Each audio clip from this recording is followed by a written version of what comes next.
तो hello everyone, कैसे हो आप सब। आई होप सब आप सब अच्छे होंगे। तो आज हम करने जा रहे हैं क्लास 8 एनसीईआरटी भारत की खोज के चैप्टर नंबर 4 के क्वेश्चन आंसर। चलो स्टार्ट करते हैं। क्वेश्चन नंबर 1 है, राजा मिलन कौन था, उनकी प्रसिद्धि का क्या कारण था। इसका आंसर है राजा मिलन मूलतः यूनानी था, उसका नाम मीनाडर था।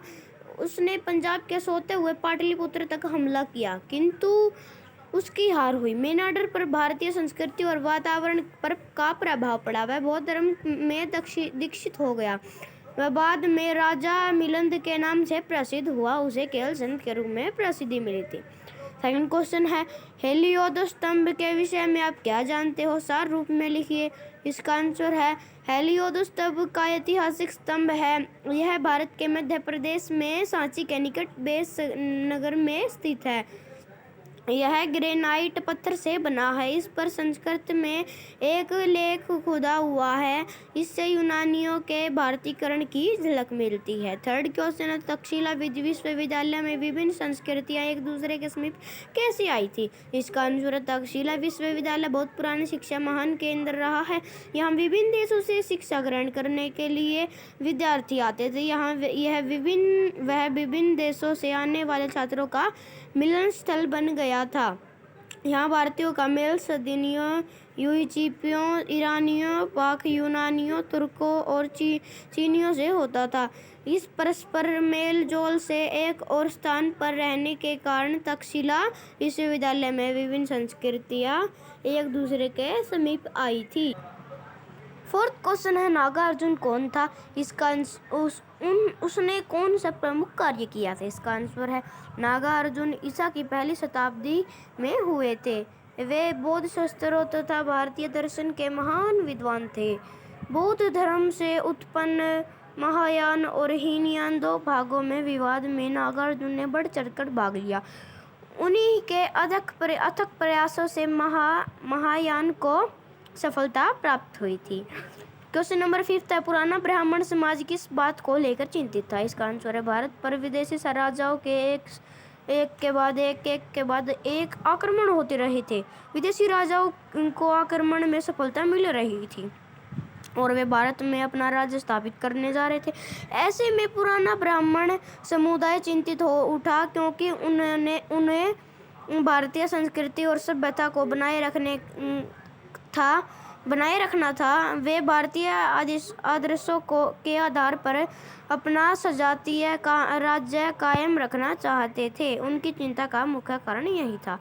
क्वेश्चन नंबर 6, बौद्ध धर्म के प्रवर्तक कौन थे। यह धर्म कितने संप्रदायों में बांटा गया था। इसका आंसर है बौद्ध धर्म के प्रवर्तक महात्मा बुद्ध थे।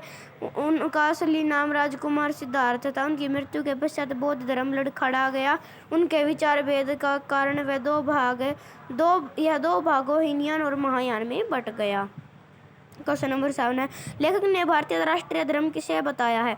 इसका आंसर है भारत ने जब आर्य जाति के लोग आए तो उन्होंने भारतीय संस्कृति के आदर्शों को अपना लिया। भारत ने इस स्थिति का सामना करते हुए मिली जुली भारतीय आर्य संस्कृति की मजबूत नींव पर एक निर्मित स्थायी हल प्रस्तुत किया। अन्य विदेशी तत्व यहाँ आए और यहीं समा गए, किंतु समय समय पर अजीब रस्मों रिवाज वाली अजनबी लोगों ने अमलों ने उस नींव को हिला दिया। भारत इन हमलों को अनदेखा नहीं कर सकता था, क्योंकि उन्होंने न केवल राजनीतिक ढांचे को हिलाया अपितु उसके सांस्कृतिक आदर्शों एवं सामाजिक ढांचे का भी खतरा उत्पन्न हो गया था। इसके विरुद्ध जो भारतीय प्रतिक्रिया हुई उसका स्वरूप मूलतः राष्ट्रवादी था। इसमें राष्ट्रवाद की शक्ति थी। इसके घर में दर्शन, परंपरा, रीति रिवाज, सामाजिक ढांचा आदि आते थे, अतः यही राष्ट्रवाद का प्रतीक बना। लेखक ने इसे ही भारतीय राष्ट्रीय धर्म कहा है।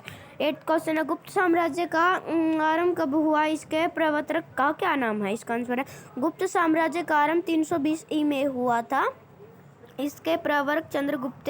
इस साम्राज्य में एक के बाद एक कई महान शासक हुए जो युद्ध और शांति दोनों कलाओं में सफल हुए। क्वेश्चन नंबर 9 है, भारत का नेपोलियन किसे और क्यों कहा जाता है। इसका आंसर है क्यों कहा? इसका आंसर है सम्राट समुद्रगुप्त को भारत का नेपोलियन कहा जाता है। समुद्रगुप्त का शासनकाल बहुत प्रसिद्ध, शक्तिशाली, अत्यंत सुसंस्कृत और तेजस्वी से भरपूर था। इनके युग में साहित्य और विभिन्न कलाओं का विकास हुआ था। इन तथ्यों को देखते हुए समुद्रगुप्त को भारत का नेपोलियन कहा गया, जो कि उचित है। क्वेश्चन नंबर 10 है, गुप्त वंश का शासनकाल कब तक रहा? इसके वंश के शासन पर प्रकाश डालिए। इसका आंसर है गुप्त वंश ने भारत में 4वीं शताब्दी के आरंभ लेकर लगभग 150 वर्ष तक शासन किया। उनका शासन अत्यंत शक्तिशाली और समृद्ध था। उनके शासन में शक्ति, साहित्य एवं कलाओं का खूब विकास हुआ। क्वेश्चन नंबर 11 है, गोरे हूण कौन थे? उनके सरदार का क्या नाम था? इसका आंसर है गुप्त वंश में मध्य एशिया से जो नए आक्रमणकारी लगातार भारत पर हमला करते रहे, वे गोरे हूण कहलाए। उन्होंने सरदार का नाम गिरिमिहिर गुल था।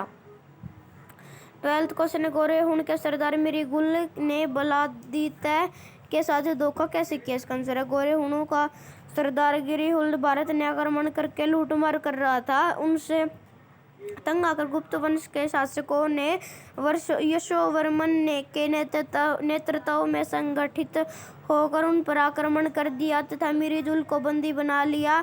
गुप्त वंश के वंशज बलादित्य ने उसके प्रति उदारता का व्यवहार किया और उसे भारत से लौट जाने दिया, लेकिन मिर्गुल ने इसके बदले बलादित्य के साथ धोखा किया और उस पर आक्रमण करके उसे हरा दिया। तो गाइज आज हम यहाँ तक ही करेंगे, क्योंकि अगली वीडियो में बचे हुए क्वेश्चन कल करेंगे। थैंक यू गाइज, और मेरे चैनल को गाइज सब्सक्राइब जरूर करना। Thank you.